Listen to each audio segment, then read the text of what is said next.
강혜신의 오늘의 미국.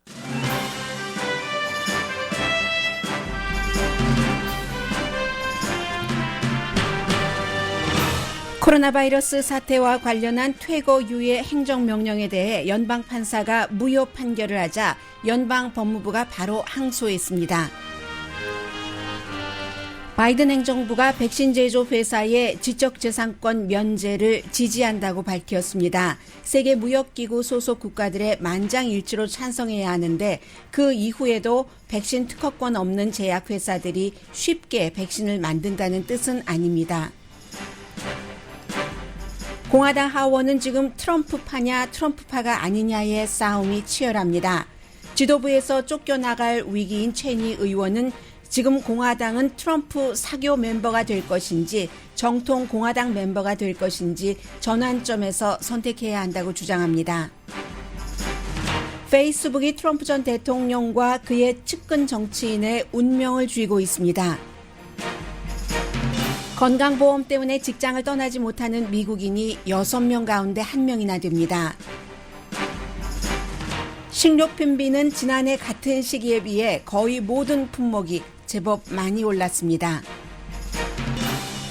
텍사스주는 상원에서도 훈련 없이 핸드건 소지를 허용하는 법안이 통과됐습니다. 주민들의 생각과는 다른 의회 결정입니다.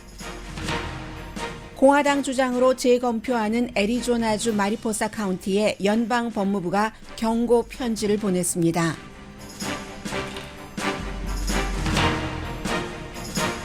여러분 안녕하십니까? 오늘의 미국 강혜신입니다.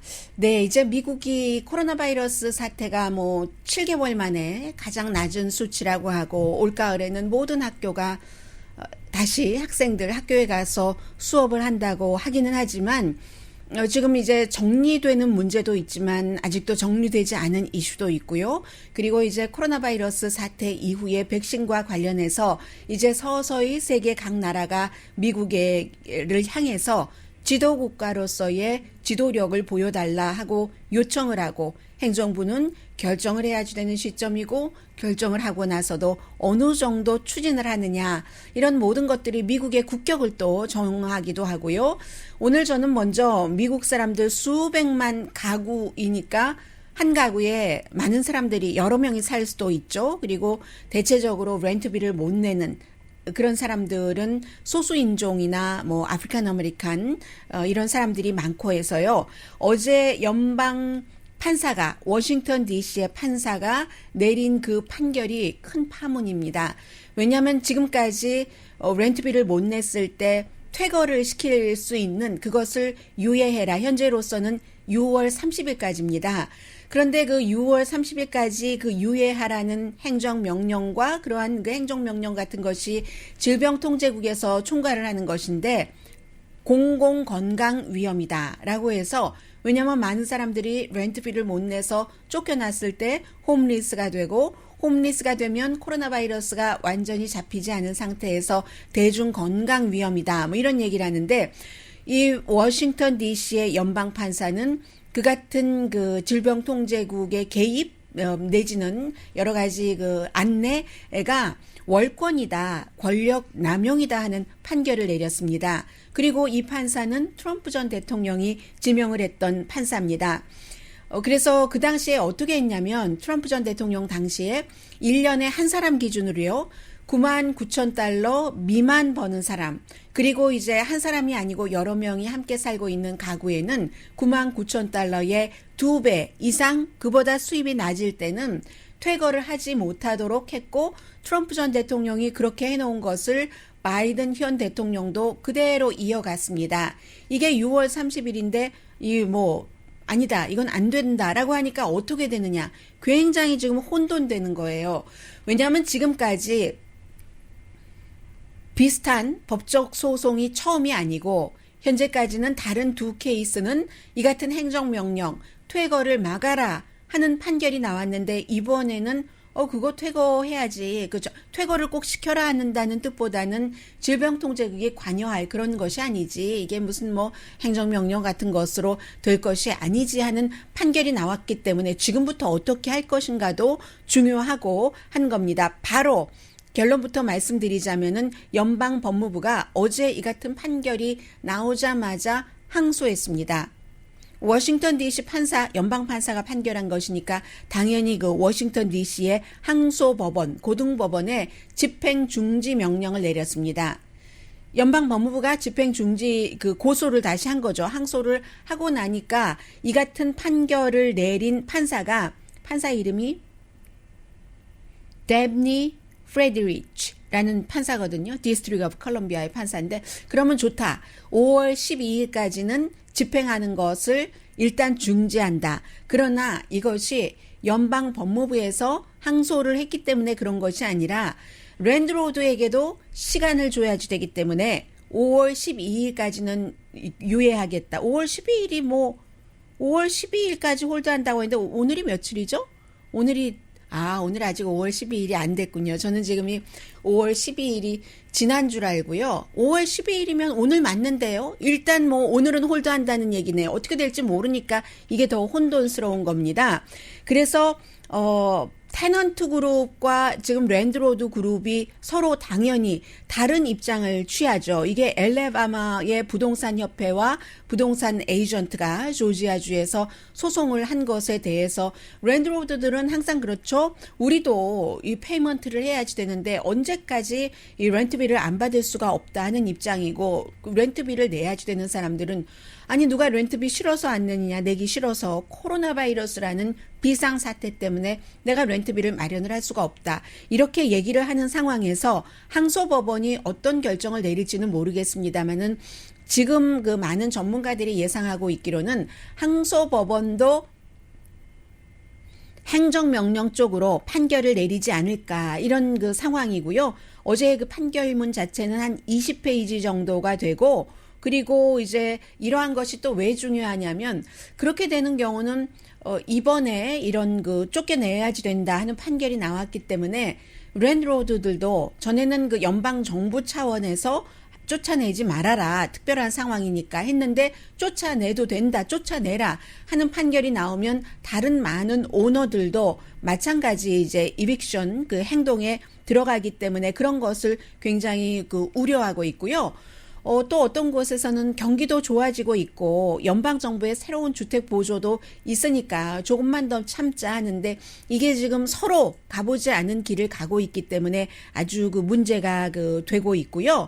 해서 백악관의 대변인 젠 사키 대변인은 지난해에 바로 이 같은 이 연방정부의 조치 때문에 155만 명의 퇴거를 막았다. 지금도요, 아직도 한 700만 명 정도가 렌트비를 못 내고 있거든요. 700만 명 이상이 될 수도 있습니다. 그러면 그 700만 명이 아니라 꼭 한 집에 한 사람만 사는 건 아니잖아요. 아파트먼트가 됐던 아니면 주택 렌트가 됐던 그러면 적어도 뭐 수천만 명 정도는 해당이 된다는 것이기 때문에 전체적으로 큰 영향을 미치는 것이고 그리고 이제 이 같은 것은 지금 연방 정부의 룰이 따로 있고 주 정부, 카운티, 심지어는 이제 로컬 정부에서도 다른 그 안을 내놓고 있기 때문에 어찌 보면은 가장 작은 로컬 정부의 그 같은 그 법이 적용되는 경우도 있고요. 연방 정부가 전체적으로 커버해 주는 경우도 있고 로컬 정부가 아무 일도 안 하고 있는 경우도 있기 때문에 굉장히 그 케이스 바이 케이스라고 말씀드릴 수가 있고요. 그리고 연방 정부에서 지금 이제 렌탈 보조금 500억 달러를 책정해 놨는데 이게 또 빨리 쉽게 집행이 되지 않거든요. 돈을 거저 나눠주는 게 아니잖아요. 그럼 이 같은 보조를 받기 위해서 사람들이 신청을 해야지 되고 신청한 것에 대해서 심사를 해야지 되고 기간과 어떤 규정 같은 것이 있기 때문에 참 어려운데 굉장히 많은 분들에게 해당되는 지금 그런 겁니다. 그래서 어제의 그 디스트릭 오브 컬럼비아의 연방판사는 뭐 그런 것까지 연방정부가 해라고 했지만 연방정부 질병통제국이 퇴거를 중지를 해야지 됩니다. 건강에 위험이 됩니다. 하는 것은 법에 근거해서 그런 겁니다. 1944년도에 퍼블릭 헬스 서비스 법이라는 것이 있는데 그게 바로 공공건강이 위험이 되는 것이니까 하기 때문에 이것은 지금 오늘 내일 모레라도 계속 봐야지 되는 이슈네요. 뉴욕 같은 경우는 그 주정부가 캘리포니아도 주정부 카운티 정부에서 여러 가지 보조가 있지만 뉴욕은 주정부 차원에서 집뿐만이 아니라 상업용 건물에서도 퇴거를 하지 못하도록 8월 31일까지 지금 연방정부 것은 6월 31일이거든요.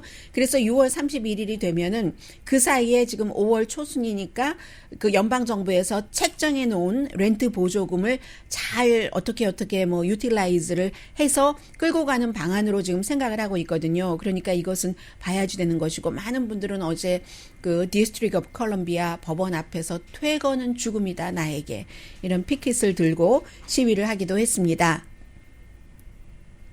그리고는 이제 코로나 바이러스에 관해서는 많은 그 변화하는 모습, 사회, 경제에 어떤 영향을 끼치느냐 하는 뉴스가 있지만 뒤로 돌리고요. 하나만 국가적으로는 그 바이든 행정부가 어제 분명히 밝혔습니다. 백신에 대해서 세상에서 가장 많은 백신을 개발한 나라가 4가지를 개발했기 때문에 미국입니다. 뭐 러시아와 영국 또 중국이 각각 1가지씩을 개발을 했는데 미국이 제약회사 그럼 4군데에서 그동안 백신을 개발하기 위해서 얼마나 많은 인력이 투자됐다는 것은 돈이 투자됐다는 거잖아요. 그런데 이 백신이라는 것은 코로나 바이러스가 세계적인 건강 비상사태이기 때문에 여기에 대한 지적재산권 특허권 자체는 패턴이요. 그 지적재산권 자체는 이거는 일단 그 면제해야지 된다. 웨이브를 해야지 된다 하는 게 지난해 가을부터 뭐 브라질이라든가 인도처럼 확산이 많이 되는 나라에서 주장을 했었습니다. 그래서 결론적으로는 이게 미국이 움직이질 않아서요. 미국이 어떡하는가 이러는가 하다가 어제 결국은 그 무역 대표가 얘기를 했으니까 이게 미국 정부의 입장이죠. 어제 미국의 무역 대표가 캐슬린 타이 대표가 세계적인 건강 비상 사태에서 미국은 백신 그 패턴트, 백신 지적재산권을 이 백신에 한해서는 면제하는 것을 지지한다라고 했습니다. 이게 세계 그 돈 없는 나라에서는 사람이 사느냐 죽느냐의 문제고 그리고 돈이 있어서 국민들에게 백신 접종을 많이 시키는 나라에는 죽지는 않지만 다른 나라에서 또 변이 바이러스가 아주 왕성하게 활동을 할 때 우리나라에 또 오나? 그럼 돈이 있으면 뭐해? 나도 걸릴 수 있는데 이런 문제가 되고 미국 지도부에는 바이든 대통령에게는 다시 미국이 세계 비상사태에서 지도력을 앞서서 발휘를 할 수 있느냐 없느냐의 문제가 되는 겁니다.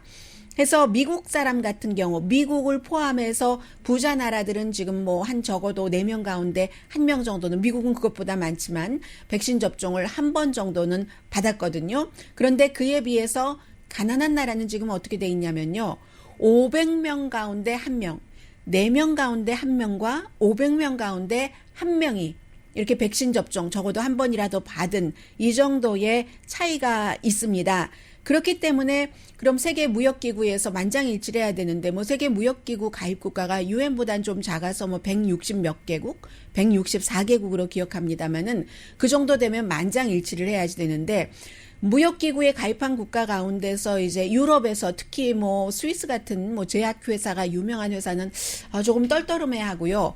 유럽연합도 조금 떨떠름해 하기는 하는데 유럽연합은 결국은 이렇기 때문에 지도력 얘기가 나오는 겁니다. 미국이 밀고 나간다 하면은 미국을 따라올 수밖에 없어요. 그러면 이 문제가 해결된다고 하고 백신에 대해서 특허권은 없다 하면은 뭐 파이저나 모더나나 바이오엔텍은 뭐 연구소지 제약회사는 아니지만 뭐 다른 그 무슨 나라들에서 그런 회사들이 아스트라제네카라든가 이런 제약회사가 아닌 다른 회사도 말하자면 레시피를 공용을 하는 거예요. 우리가 콩나물국을 끓일 때 멸치가 얼만큼 뭐 다시마가 얼만큼 해서 국물을 내고 콩나물은 이 경우에는 뭐 해장용으로 하면 콩나물 머리를 떼느냐 마느냐 이 자세한 레시피 있죠.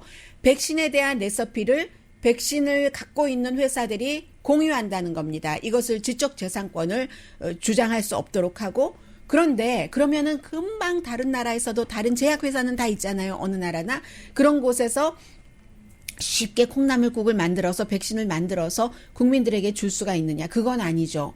콩나물국도 레시피를 줘도 집집마다 다 맛이 다르게 나오잖아요. 똑같은 양을 제서해도 콩나물국도 그런데 백신은 굉장히 이게 복잡한 겁니다. 그리고 문제는 뭐냐면 콩나물국 같은 경우는 콩나물과 멸치와 멸치 안 넣는 사람도 있고 김치 안 넣는 사람도 있고 다시마 안 넣는 사람도 있고 소금만 넣고 끓이는 사람도 있고 간단해요. 더군다나 콩나물은 이 아시아 국가에서는 다 구할 수 있어요. 미국에서도 구할 수 있어요. 그런데 백신은 레시피를 아무리 줘도 백신 그 원료 자체를 그 나라에서 구할 수 있느냐.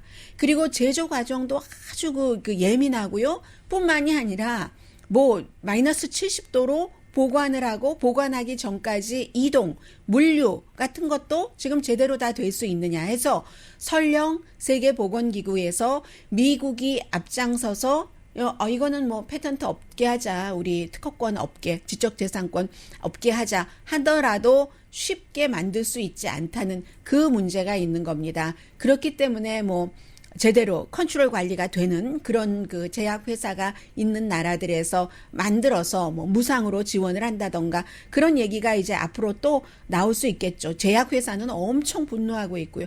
그것도 이해가 가죠. 그분들이 그 백신을 개발하기 위해서 얼마나 많은 것을 투자를 했는데 공유도 좋지만 공유도 어느 정도 우리가 예를 들어서 들어간 투자한 만큼의 것은 빼고 또 이윤도 남기고 그리고 난 다음에 하는 것이지 이게 참 이게 어려운 문제예요. 그러나 가장 중요한 것은 정신은 줄 수가 있는 거잖아요. 세계는 어느 부분, 특히 건강 같은 부분에 대해서는 생명에 대해서는 가치가 있다. 인권과 마찬가지로 백신은 인권이다라고 주장을 하고 있잖아요. 그래서 미국으로서는 바이든 대통령으로서는 윤리적으로 미국이 그 윤리에 있어서 지도자적인 국가로 되느냐 마느냐 이 문제가 있는 것이고 미국의 4군데 백신 개발 회사는 주식값 어제 많이 내려갔어요. 이런 문제가 있는데 항상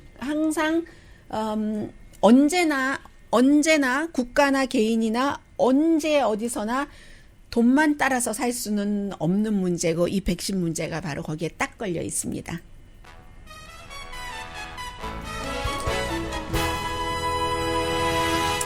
돈도 좋고 윤리도 좋고 그 밸런스가 얼마나 맞으면 언제나 딱 맞으면 얼마나 좋을까요? 네, 잠시 뒤에는 오늘 그 워싱턴 포스트 보니까 기고문을 보니까 이 딕 체니 전 부통령의 딸이 가만히 있지 않는데요. 또 다른 지도부의 어떠한 나는 당신들처럼 말하자면 이런 얘기예요. 난 당신들처럼 천하지 않아. 정치인으로서 당장 이득이 되지 않는다 하더라도 공화당을 위해서 할 말을 하겠어. 뭐 이런 형태고요. 그러나 지금 공화당의 하원의 경우는 트럼프를 따라서 내가 내년에 재선되고 우리 그 공화당이 그로 인해서 다수당이 되느냐. 그로 인해서 다수당이 되지 않을 수도 있어요. 죽느냐 사느냐 정치적으로 그게 문제고요. 그리고 트럼프 전 대통령도 마찬가지예요. 정치적으로 죽느냐 사느냐가 페이스북의 손에 달려 있습니다. 잠시 뒤에 전해드리겠습니다. 그러면 국민들은 공화당이신 분들은 공화당이 어떻게 되느냐에 따라서 또 여러분의 삶의 미래가 달려 있습니다. 잠시 뒤에 전해드립니다. 라디오 서울 방송 오늘의 미국 듣고 계십니다. 지금 그 공화당은요 아직도 그 더군다나 하원 같은 경우는 완전히 그 트럼프 그 전 대통령이 정말로 강한 파워를 absolute 파워를 갖고 있습니다.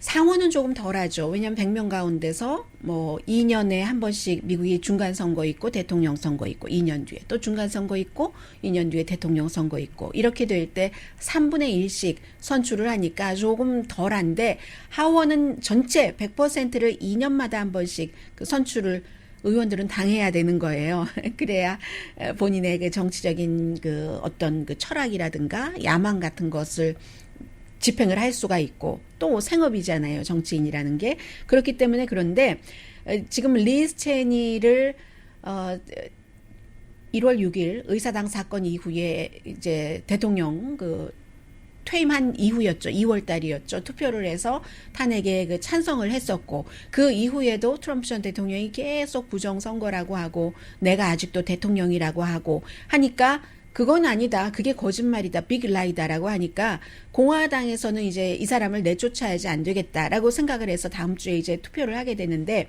리즈 체니가 워싱턴 포스트에 기고문을 썼는데 이런 내용입니다. 공화당은 지금 역사의 전환점에 있습니다. 공화당이신 분들께 드리는 얘기예요. 역사가 보고 있습니다. 아이들이 보고 있습니다. 트럼프 전 대통령은 지금도 내가 대통령이다.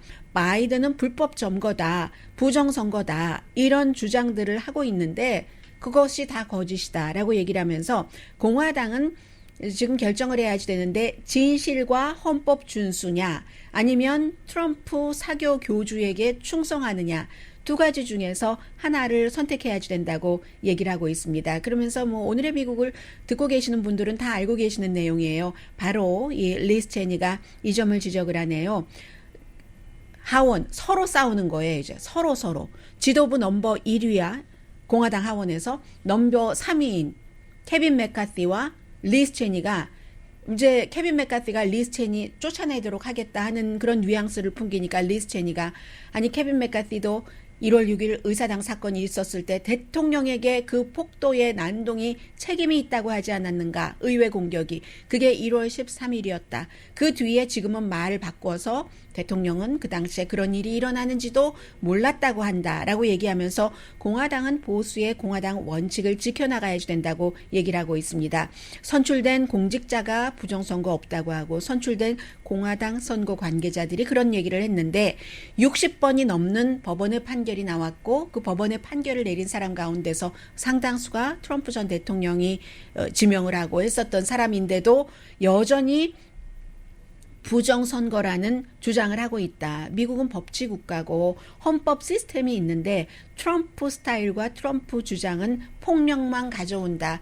그것의 가장 큰 결과가 지금까지는 1월 6일이었고 장기적으로 공화당은 굉장히 강한 데미지를 받을 것이다. 그러므로 지금부터 이렇게 해야지 된다. 공화당은 넘버 1 연방 법무부가 1월 6일 의사당 난입 사건에 대해서 누가 됐건 그 당시에 백악관에 있었던 사람이건 아니건 지위 고하를 막론하고 다시 철저히 수사를 해야지 된다. 넘버 2 의회도 마찬가지다. 우리 의회가 공격당했다. 그날에 다 피해자고 증언자다.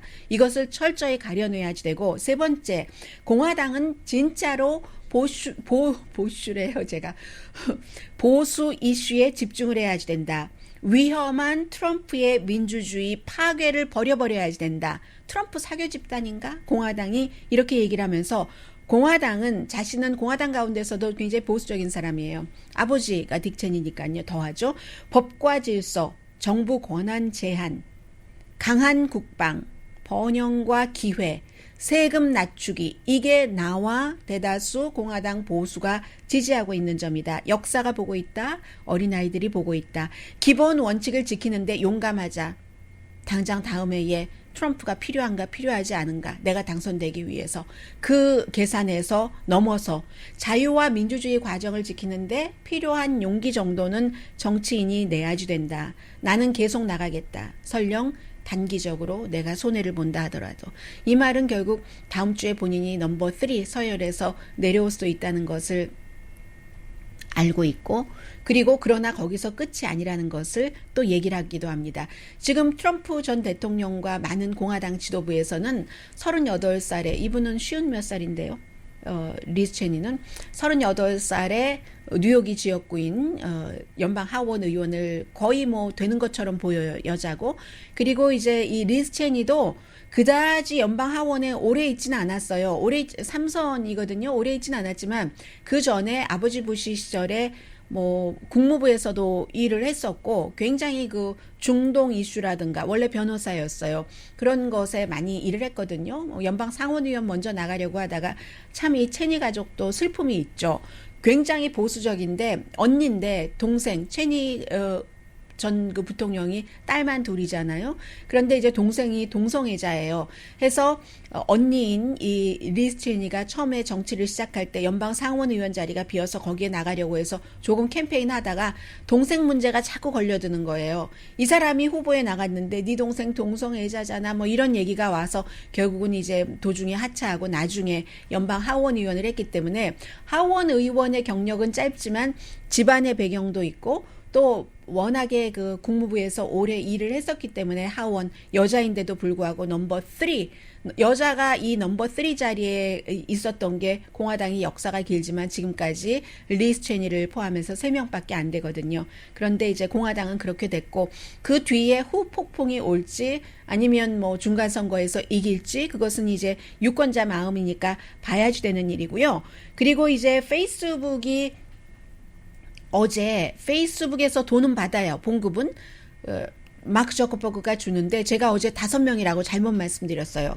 감사를 하는 모니터링을 하는데 모니터링이라기보다는 감사라고 표현드리는 게 더 나을 것 같고요. 트럼프 전 대통령을 1월 6일 그 사태 때 사람들이 거기 가서 그렇게 폭력을 저지르도록 가짜 뉴스를 많이 뿌리고 조장을 했는가? 그 당시에는 했다 해서 지금까지도 페이스북 쓰지 못하고 있는데 그럼 언제까지 그래야지 되느냐? 이런 것을 페이스북에 그 20명의 변호사도 있고 뭐 저널리스트도 있고 노벨상 받은 사람도 있고 하거든요. 그런 사람들이 지금도 위험하다라고는 했지만 그렇다고 트럼프 전 대통령을 영원히 페이스북을 쓰지 못하도록 하는 것도 이것도 아닌 것 같아라고 얘기를 했거든요. 결국은 완전히 해결된 게 아니라 다시 마크 저커버그에게 간 거예요. 페이스북이 결정을 해야 되는 거예요. 이 감사위원회는 그 정도 얘기까지만 했을 뿐이고 앞으로 6개월 안에 6개월 정도인 것 같아요. 그 안에 페이스북이 최종적으로 트럼프 그 전 대통령을 다시 페이스북 쓰게 하느냐 쓰지 못하게 하느냐가 걸려 있는데 여기에 트럼프 전 대통령의 운명이 걸렸습니다.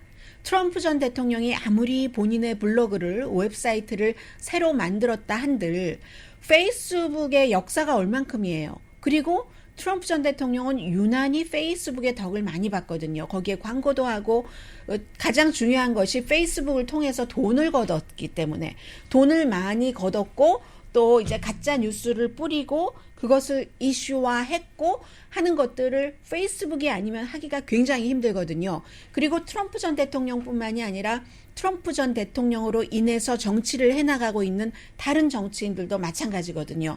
여기서 제가 이제 트럼프의 운명이 페이스북에 걸렸다라고 얘기를 하는 것이고 당장 이제 이 페이스북에서 이것을 풀어주지 않고 계속 지금 하지 못하게 해라 하니까 뭐 공화당을 포함해서 많은 사람들이 그것 봐. 그러니까 빅텍이 문제야. 빅테크 회사가 문제라니까 뭐 이런 얘기를 하고 있고요. 유튜브 아직 안 풀었더군요. 유튜브도 그 1월 6일 그 사태가 너무 컸기 때문에 뭐 트위터는 영원히 우리 트위터는 쓸 수 없다 하니까 트럼프 전 대통령도 나는 트위터에서 오라고 해도 안 가. 이렇게 얘기를 했고요. 정치적으로는 이제 이런 것들이 굉장히 큰 문제고요. 그리고 이제 코로나 바이러스는 잠시 뒤에 여러 가지 이슈를 한꺼번에 정리를 해서 전해드리는 게 낫겠네요. 물가 인상도 있고 그리고 또 건강보험이 제일 걱정되시는 분들이 굉장히 많으시죠.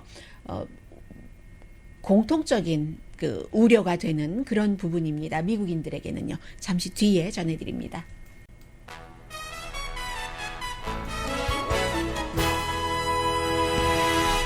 라디오 서울 방송 오늘의 미국 듣고 계십니다. 네, 주식시장은 정말 새로운 레코드를 계속 기록하면서 올라가고 있고요.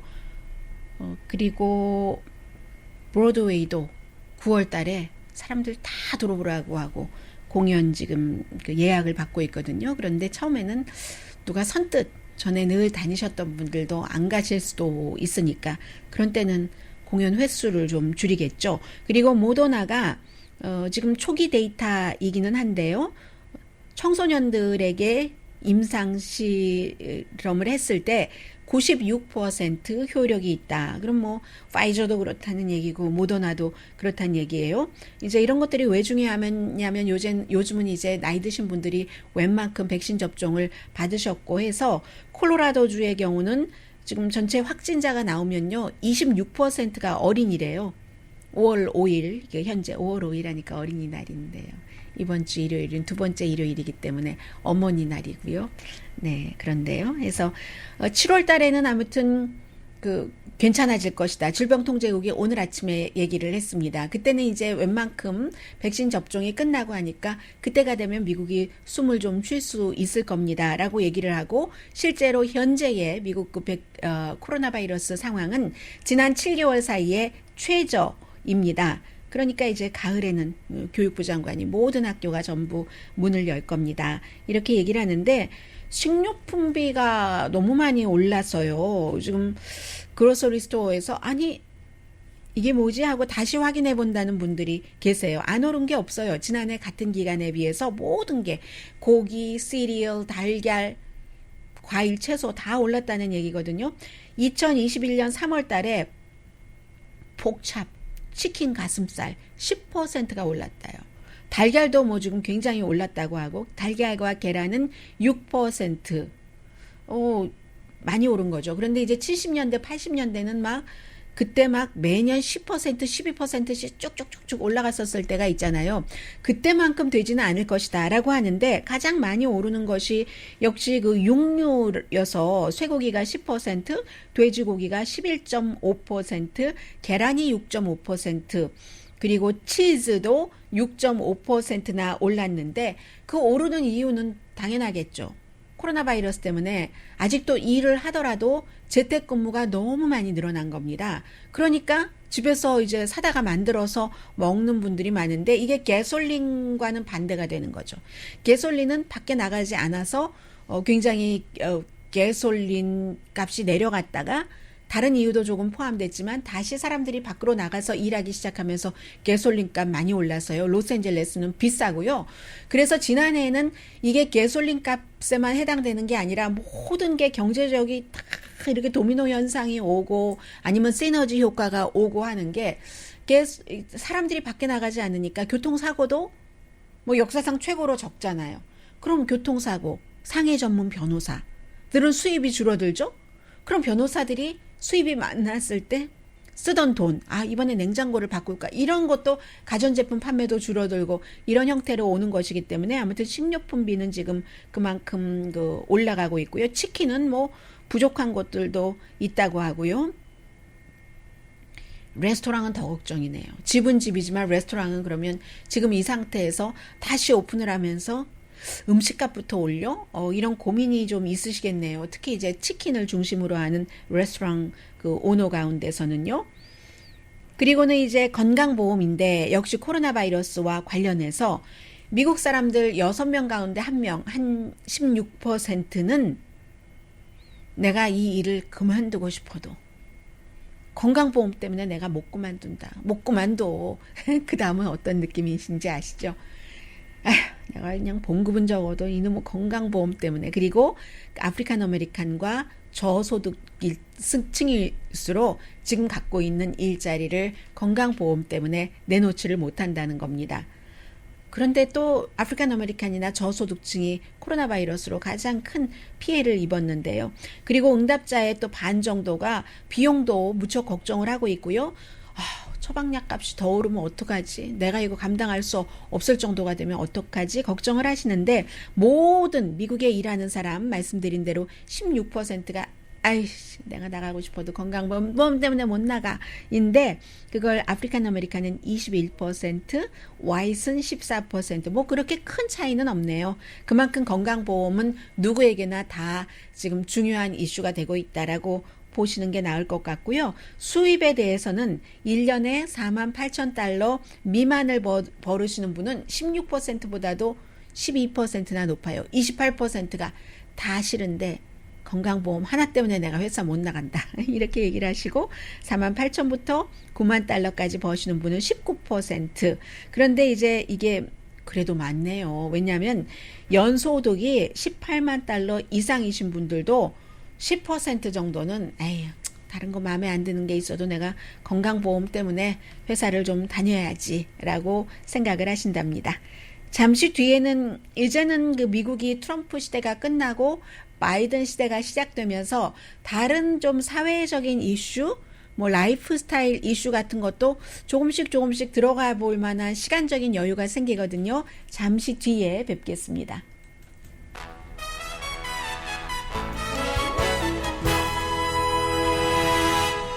라디오 서울 방송 오늘의 미국 듣고 계십니다. 독일이 반대를 한다고 하네요. 지금 미국이 면제하자 이 코로나 바이러스 백신 특허권, 지적 재산권에 대해서 했더니 독일이 아무튼 그 반대한다는 내용이 지금 나오고 있고요. 그리고 또 자, 이런 내용들이 제가 지금 텍사스와 애리조나주에 대해서 조금 전해드리겠습니다. 텍사스주에서 지난주에 여러분들께 말씀을 드렸었어요. 텍사스주에서 주 하원이 핸드건을 가지고 다닐 때 훈련이나 퍼밋이 전혀 없어도 가지고 다닐 수 있도록 하원에서 통과가 됐거든요. 그런데 하원에서 통과가 됐는데 그게 이제 그 상원에서도 어제 통과가 된 겁니다. 주지사는 당연히 지금 서명을 하겠죠. 전부터 서명을 한다고 했으니까 18대 13으로 통과가 됐습니다. 경찰과 심지어는 이제 총기 규제 뭐 이런 것과 연관이 있는 강사들도 굉장히 반대를 했는데도 불구하고 통과를 시켰습니다. 훈련도 안 받고 핸드건 가지고 다녀도 되고 또 그 퍼밋 같은 거 없어도 가지고 다녀도 운전면허증 안 가지고 운전해도 된다. 이런 얘기인데요. 현재는 6시간 훈련을 받고 필기 시험도 보고 운전면허증처럼 그리고 이제 지문 채취 같은 것도 하고 핸드건을 가지고 다닐 수 있다고 해야지 된다는데 텍사스가 이제 공화당이 강하니까 공화당이 하원도 그렇고 상원도 그렇고 총기에 관해서 총기 안전은 개인이 책임져야지 되는 것 아니야? 이걸 무슨 국가가 법을 정해서 그래? 하면서 어제 통과를 시킨 겁니다. 그런데 문제는 주민들이에요. 주민들은 텍사스주에서 그 공화당 정치인들과 다른 생각을 하는 겁니다. 제가 지금 텍사스에서 발행되는 텍사스 트리뷴 리포트도 봤고요. 그리고 이제 다른 신문들도 봤는데 주민들은 59%가 이렇게 훈련도 안 받은 사람 또 퍼밋도 없이 핸드건을 가지고 다니도록 하는 것에 반대한다라고 답을 했고요. 30%는 지금대로 하면 좋겠어. 그러니까 46%는 지금보다 강해져야지 된다는 얘기예요. 더 강해져야지 된다. 30%는 지금대로, 20%는 약하게, 그러니까 이번에 하원과 상원에서 통과시킨 거죠. 그리고 이제 텍사스 주민들도 4분의 3은 총을 가지고 다니는 사람은 범죄 경력이 있는지 전과자인지를 충분히 체크를 아주 철저히 해야지 된다. 이렇게 얘기를 합니다. 자, 그리고 애리조나주에 제가 이 내용 잘 말씀드리지 않아요. 결과가 뻔하기 때문에. 그런데 이제 중간중간 포인트가 있을 때마다 전해드립니다. 애리조나주 그 마리포사 카운티에서 재검표가 역시 그 공화당 그 지도부에 의해서 이루어지고 있는데 그리고 재검표를 하는 그 컨설팅 회사가 이런 선거 관련 컨설팅을 한 번도 해보지 않은 회사고 그리고 선거가 끝나면서 바로 부정선거다라고 주장을 했었던 그런 회사입니다. 돈의 흐름도 불분명하고요. 그런데 어쨌든 여러 가지 사연을 거쳐서 210만 표나 되는 것이 그 투표와 또 컴퓨터와 뭐 투표 기계와 이런 것들을 지금 다 그 회사 이름이 뭐든가요? 사이버 닌자라는 회사에서 점검을 하고 있는데 민주당이 반대를 하고 있었고요. 그리고 또 민권 그 협회에서도 반대를 합니다. 이러한 것들이 아무래도 그 투표를 좀 힘들게 하고 투표가 부정선거라는 인식을 자꾸 사람들에게 심어줘서 민주주의에 대해서는 후퇴다라고 생각을 하는 사람들이 많은 거죠. 그래서 이제 그 애리조나의 민주당과 또 마리포사 카운티, 현지의 카운티도 이 공화당이 이런 것 하는 것을 고소를 했어요. 근데 마리포사 카운티는 민주당이 강하냐? 그렇지 않거든요. 한 명만 슈퍼바이저 위원 한 명만 민주당이고 다 공화당이거든요. 이 카운티로서는 우리가 개표한 것이 정말 깨끗하게 제대로 했던 거다라는 것을 분명하게 또 나타내고 싶은 거겠죠. 그래서 이제 이렇게 애리조나 민주당이나 마리포사 카운티가 고소를 하고 저거 중지시켜라 라고 주장을 하고 하니까 결국은 이제 연방 법무부에서 딱 그 공화당에게 애리조나 공화당 상원 의장에게 편지를 보냈습니다.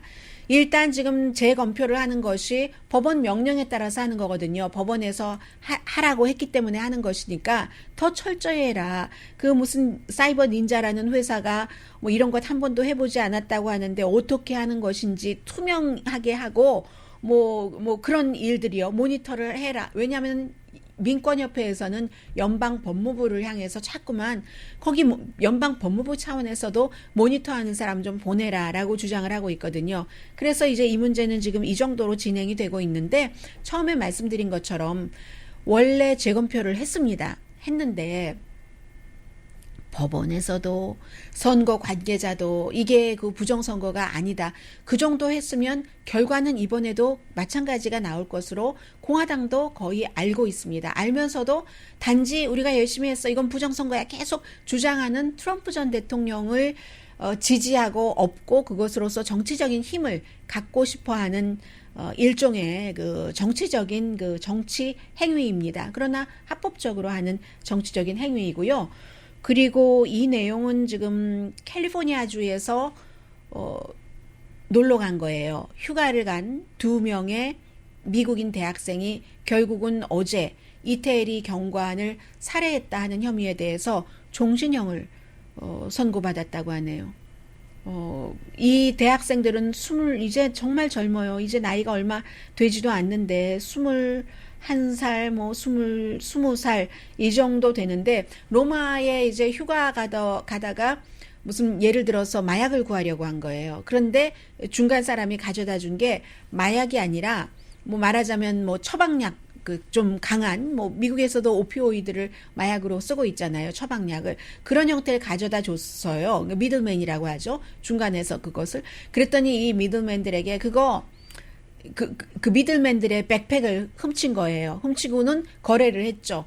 이 백팩 다시 돌려줄 테니까 우리가 그거 뭐 마약인 줄 알고 준 돈을 돌려줘 했는데 어떤 경로로 딱 현장에 나타난 게 그들이 아니라 미들맨이 아니라 거래인이 아니라 이제 경찰 옷을 입지 않은 경찰이었고 뭐 11번을 칼로 살해를 해서 숨졌다는 이런 것이었는데 그런데 이제 이 학생들은 몰랐다. 우리 경관인 줄 몰랐다. 해서 방어용으로 했다라고 얘기를 하고 있고 경관들은 우리가 배지를 보여줬다. 한 사람은 숨졌지만 한 사람은 목격자가 되거든요. 그렇게 지금 얘기를 해서 미국 학생들이 이태리에서 그런 형을 받았습니다. 그리고 오늘 저희 라디오 서울 방송 접종하는 거 아시죠? 강혜신이었습니다.